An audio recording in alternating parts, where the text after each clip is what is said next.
In a move that's set to send shockwaves through the global energy landscape, Canada has just greenlit a massive new oil pipeline, thanks to a whopping $150 billion Canadian pledge aimed at silencing concerns from British Columbia and First Nations groups.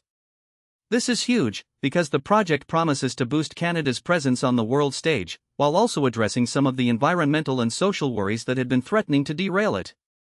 The plan includes a major port expansion and measures to protect whales, which could help to alleviate some of the concerns around the project's impact on the Pacific Coast ecosystem.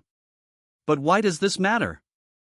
Well, for starters, it's a significant development in the global energy market, with Canada looking to increase its oil exports and assert its position as a major player. It's also a significant test of Canada's ability to balance economic growth with environmental and social responsibility.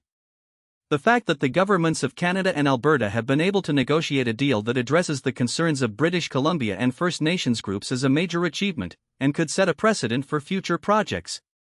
And speaking of major developments, let's switch gears and head to South America, where we've just seen the outcome of a hotly contested presidential election in Peru.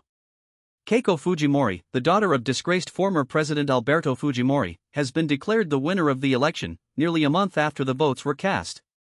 This is a big deal, because Fujimori's victory marks a significant shift in Peru's political landscape, and could have major implications for the country's economy and relationships with its neighbors.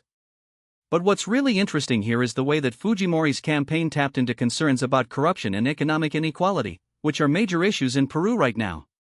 Her victory could signal a new era of politics in the country, one that prioritizes accountability and transparency. As we move from South America to the Middle East, we're seeing a very different kind of story unfold. Iran has begun a days-long funeral for the late Supreme Leader Ayatollah Ali Khamenei, who was killed in an airstrike months ago.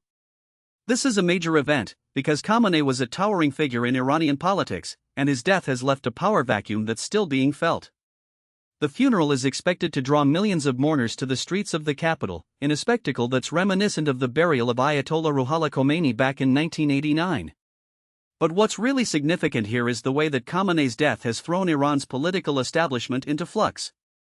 The country's theocracy is still trying to come to terms with the loss of its supreme leader, and the funeral is likely to be a major test of the government's ability to maintain control and stability. And speaking of stability, let's take a look at a region that's been anything but stable lately, Crimea. The Ukraine war has been raging on for months now, and Crimea has become a crucial flashpoint in the conflict.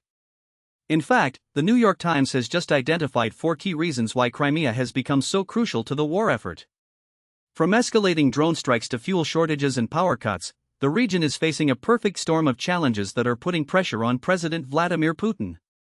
But what's really interesting here is the way that Crimea's geography and strategic importance are making it a key battleground in the war. The region's proximity to Russia, combined with its access to the Black Sea, make it a critical location for both Ukrainian and Russian forces. As the conflict continues to escalate, it's likely that Crimea will remain a major focus of attention, and that's a story we'll be keeping a close eye on in the days to come. And that's all for now. Tune in tomorrow, when we'll be exploring the latest developments in the European migrant crisis.